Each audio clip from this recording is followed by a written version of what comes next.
চাঁদপুরের মতলবুত্তুর উপজেলা, একদিকে ধনাগড়া নদী, অন্যদিকে বন্যা নিয়ন্ত্রণ বাঁধ, তার মাঝে নির্মাণ হচ্ছে Sheikh Kamal IT park and incubation centre.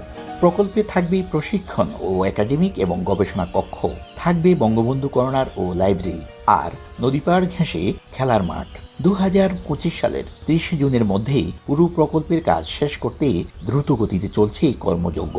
এরই মধ্যে শেষ প্রস্তাবিত 6 তলা মূল ভবনের 4 তলা পর্যন্ত নির্মাণ কাজ।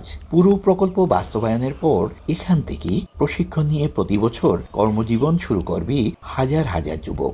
ড্রয়িং অনুযায়ী হচ্ছে কিনা, কন্ট্রাক্টর করতেছে কিনা, এগুলো আমরা তদারকি করি। 6 একর জমিতে Sheikh Kamal IT park and incubation centre নির্মাণে ব্যয় ধরা হয়েছে 83,35,00,000 টাকা।